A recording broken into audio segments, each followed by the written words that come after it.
Assalamualaikum warahmatullahi wabarakatuh. Perkenalkan, nama saya Lisa Utami Putri, NPM 1951040097 dari kelompok 2 akan membahas materi yang pertama, yaitu pengertian atau definisi harta. Dalam bahasa Arab disebut dengan al-mal, yang merupakan akar kata dari mala, mila, yang berarti condong, cenderung, dan miring. Dalam Al-Mutib dan Lisan Arab menjelaskan bahwa harta merupakan segala sesuatu yang diinginkan oleh manusia untuk menyimpan dan memilikinya. Ibnu Ashar mengatakan bahwa kekayaan pada mulanya berarti emas dan perak, tetapi kemudian berubah pengertiannya menjadi barang yang dapat disimpan dan dapat dimiliki. Maksud dari pendapat di atas, definisi harta pada dasarnya merupakan sesuatu yang bernilai dan dapat disimpan.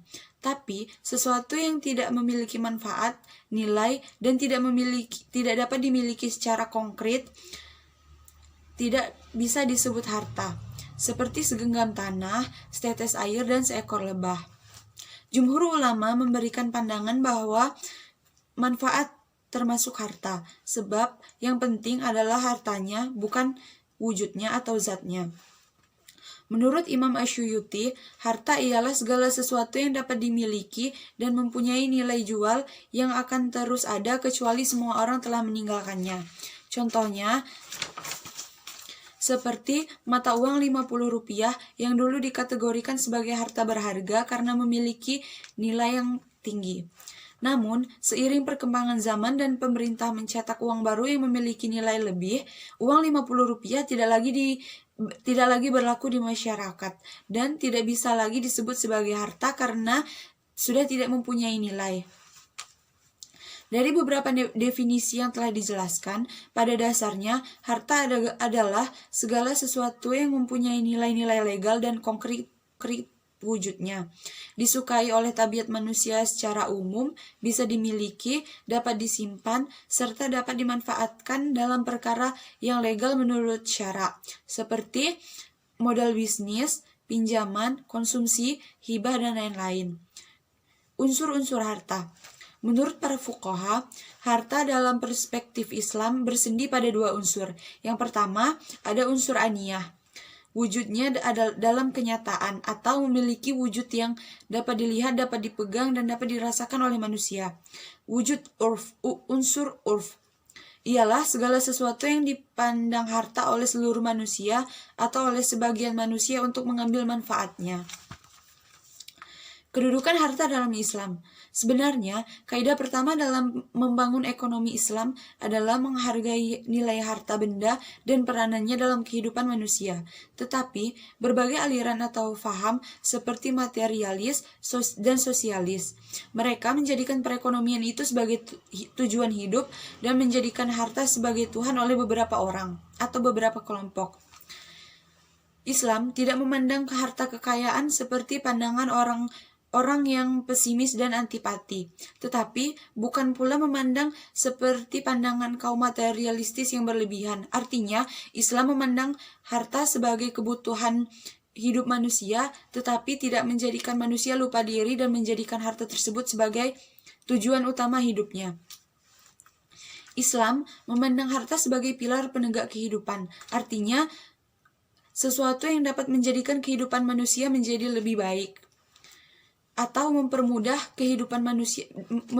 manusia dalam menjalani kehidupannya. Di beberapa ayat Al-Quran, harta disebut dengan kata khairon, yang berarti suatu kebaikan. Islam juga memandang harta sebagai ujian dan cobaan hidup, sebab harta dapat menjadi musibah bagi orang-orang yang kufur nikmat dan berpaling dari Allah demi harta yang dimilikinya. Yang terakhir ada status kepemilikan harta menurut Nash dari Allah Subhanahu wa Ta'ala. Yang pertama, harta sebagai amanah dari Allah. Apakah manusia dapat menjaga dan memanfaatkan harta itu dengan baik atau tidak? Harta sebagai perhiasan hidup.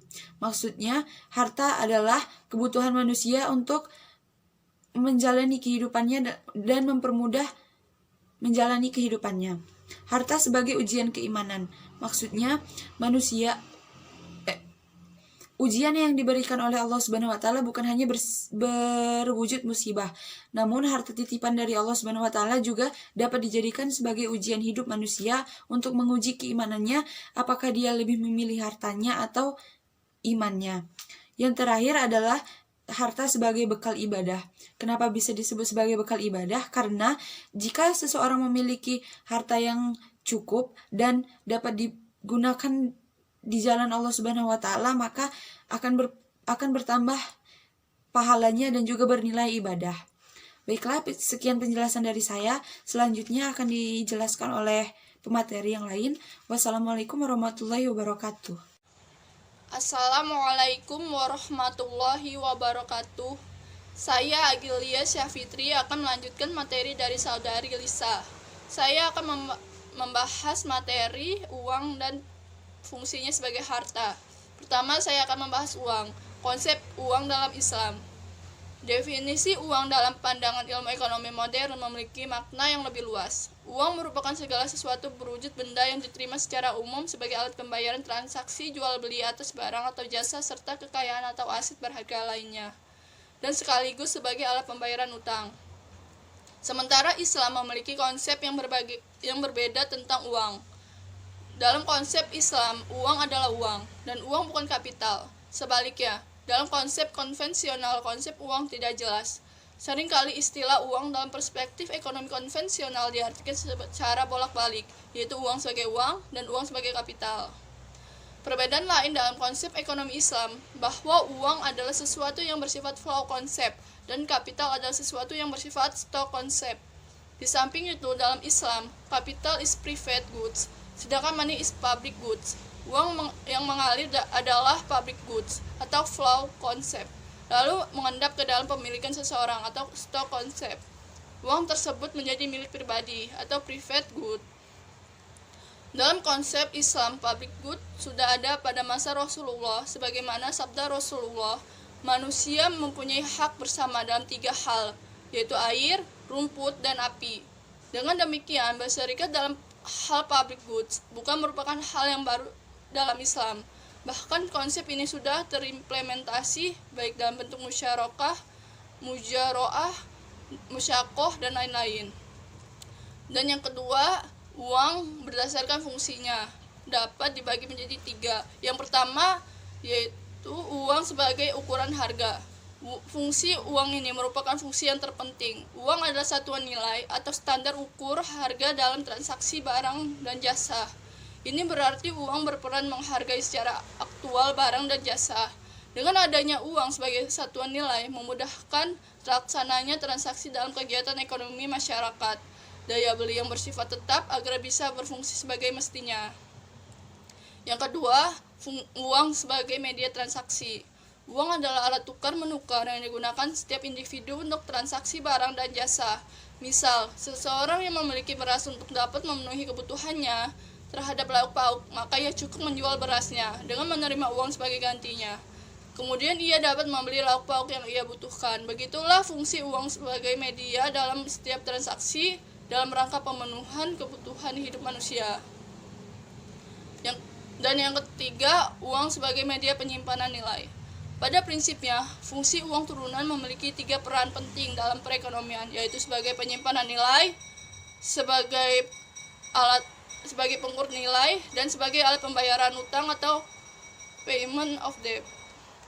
Yang pertama, penyimpanan daya beli atau penyimpanan kekayaan. Sebagai penyimpanan nilai, uang dapat memindahkan daya beli dari saat ini ke masa akan datang. Jika seseorang mendapatkan uang hari ini, kemudian uang tersebut disimpan di bank, maka uang tersebut dapat dibelanjakan di minggu depan, bulan depan, atau tahun depan. Uang dapat menyimpan nilai kekayaan seseorang yang dapat digunakan untuk belanja barang atau jasa di kemudian hari. Yang kedua, pengukur nilai. Sebagai unit hitung, uang dapat menyatakan ukuran dari harga barang dan jasa yang ditetapkan. Uang berperan sebagai besaran yang menyatakan nilai dari transaksi ekonomi. Setiap transaksi memerlukan ukuran atau unit yang menyatakan besarnya nilai transaksi dan dapat diterima oleh para pelaku transaksi. Dan yang ketiga, alat pembayaran utang atau pembayaran ditangguhkan. Karena fungsinya sebagai alat pembayaran utang, maka berarti utang akan lunas. Dengan demikian tidak akan ditagih lagi jika dibayar dengan uang. Fungsi uang menjadi penting artinya dalam mendorong pertumbuhan perekonomian, mengingat bahwa sebagian transaksi-transaksi ekonomi yang terjadi selama ini tidak hanya dilakukan dengan pembayaran tunai, melainkan juga dilakukan melalui utang atau kredit. Materi selanjutnya akan dilanjutkan oleh Saudara Bayu. Sekian, terima kasih. Wassalamualaikum warahmatullahi wabarakatuh. Assalamualaikum warahmatullahi wabarakatuh. Nama saya Bayu Ditya, NPM 1951040029.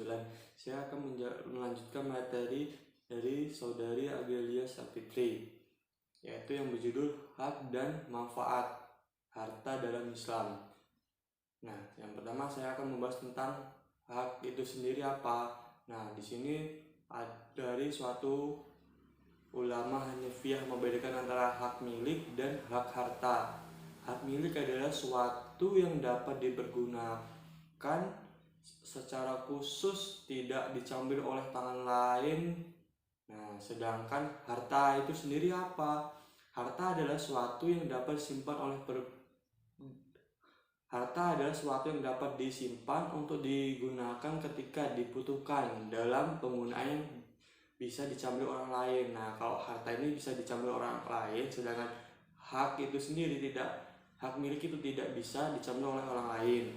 Nah, jumhur ulama selain Hanafiyah itu juga ada pendapat, ada 3 mazhab, yaitu mazhab Maliki, Syafi'i, Hambali. Nah, di sini kita bahas satu persatu ya. Mazhab Maliki mendefinisikan hak milik menjadi 2 macam. Yang pertama adalah hak yang melekat pada seseorang yang menghalangi orang lain untuk menguasai. Kedua, yaitu diakui sebagai hak milik secara uruf. Uruf itu apa? Uruf itu adalah adat. Nah, yang kedua, mazhab Syafi'i. Nah, mendefinisikan hak milik juga menjadi 2 macam. Yang pertama adalah suatu yang bermanfaat bagi pemiliknya. Yang kedua adalah bernilai harta. Nah, yang ketiga, Hambali mendefinisikan hak milik menjadi 2 macam juga. Pertama, suatu yang mempunyai nilai ekonomi. Kedua, dilindungi oleh undang-undang. Nah, dari mazhab tersebut disimpulkan bahwa sesuatu itu dapat diambil manfaat, sesuatu itu mempunyai nilai ekonomi, sesuatu itu secara uruf yang benar diakui segala milik, sudah ada perlindungan untuk undang-undang dan untuk mengaturnya. Nah, di sini saya akan menyebutkan tentang manfaat hak harta itu apa dalam Islam. Nah, di sini saya akan membahas tentang manfaat harta itu bagi seorang adalah dengan harta seorang bisa merasa mudah tercukupi, memenuhi kebutuhan hidupnya. Kan sama ekonomi kita membutuhkan harta. Dan menurut Islam itu sendiri, selain sebagai memenuhi kebutuhan dan juga sarana prasarana dan amal ibadah, di dalam harta yang kita miliki terdapat mengeluarkan zakat, sedekah, perintah itu ya dalam Islam. Nah, sekian dari saya materi yang selanjutnya akan dilanjutkan oleh Fitria. Terima kasih. Assalamualaikum warahmatullahi wabarakatuh. Nama saya Fitriani, NPM 1951040070. Baiklah, di sini saya akan melanjutkan materi, yaitu materi terakhir, jenis-jenis harta. Pembagian jenis-jenis harta yang pertama itu harta mutakawin dan harta al-ghair mutakawin. Harta mutakawin adalah segala sesuatu yang dapat dikuasai dengan pekerjaan dan dibolehkan oleh syara untuk memanfaatkannya. Maksud pengertian harta ghair al-mutakawin merupakan juga kebalikan dari harta mutakawin, yaitu segala sesuatu yang dapat dikuasai dengan pekerjaan dan dilarang oleh syara untuk memanfaatkannya. Yang kedua itu harta malmisli dan malkimi. Malmisli dan malkimi itu adalah segala sesuatu yang memiliki persamaan atau kesetaraan di pasar. Tidak ada perbedaan yang pada bagian-bagiannya atau kesatuannya. Harta yang ada duanya atau dapat ditukar dengan hal serupa dan sama disebut misli. Dan harta yang tidak ada duanya atau harta yang ada duanya dan atau dapat ditukar dengan kedua. Dan harta yang tidak ada duanya atau berbeda secara tepat disebut kimi. Yang ketiga itu harta mal istiqlaq dan mal istimal. Mal istiqlaq itu merupakan harta yang penggunaannya hanya sekali pakai, sedangkan harta mal istimal itu penggunaannya bisa berkali-kali pakai. Yang keempat itu mal mankur dan mal ghair al mankur. Harta mankur yaitu harta yang dapat dipindahkan dan diubah dari tempat satu ke tempat yang lain, baik itu tetap pada bentuk dan keadaan semula atau keadaannya perpindahan atau perubahan tersebut. Sedangkan harta ghair al mankur maksudnya itu segala sesuatu itu yang tetap atau harta tetap yang tidak mungkin dipindahkan dan diubah posisinya dari suatu tempat ke tempat lain. Misalkan contohnya seperti kebun, rumah, pabrik, sawah, dan lain sebagainya. Yang kelima, harta ain dan dain. Harta ain yaitu harta yang berbentuk, sedangkan harta dain itu harta yang menjadi tanggung jawab seperti uang yang dititipkan oleh orang lain. Yang keenam itu harta nafi'i. Harta nafi itu yaitu harta yang tidak berbentuk. Yang ketujuh itu harta mamruk, mubah dan manjur. Harta mamruk yaitu harta yang statusnya memiliki kepemilikan, baik itu individu, umum ataupun negara. Harta mubah yaitu hukum harta pada asalnya tidak ada yang memiliki. Sedangkan harta mahjur yaitu harta yang tidak boleh dimiliki oleh pribadi. Yang ke-8 itu harta dapat dibagi dan tidak dapat dibagi. Pembagian harta ini didasari oleh potensi harta menimbulkan kerugian ataupun kerusakan apabila dibagikan. Harta yang dapat dibagi yaitu harta yang tidak menimbulkan kerusakan apabila dibagi seperti beras. Sedangkan harta yang tidak dapat dibagi ialah harta yang menimbulkan kerugian ataupun kerusakan apabila dibagikan seperti benda-benda mewah. Yang ke-9 itu harta pokok dan harta hasil. Harta pokok yaitu adalah harta yang menimbulkan harta lain atau dalam istilah ekonomi itu harta modal. Yang ke-10 itu harta kais dan harta am. Harta kais itu harta yang milik individu yang tidak boleh diambil manfaatnya jika tidak direstui oleh pemiliknya. Sedangkan harta ais itu harta milik umum yang dibebaskan untuk mengambil manfaatnya. Baiklah, itu saja yang dapat saya sampaikan. Apabila ada salah kata, saya mohon maaf, dan kepada Allah saya mohon ampun. Wabillahi taufiq wal hidayah. Wassalamualaikum warahmatullahi wabarakatuh.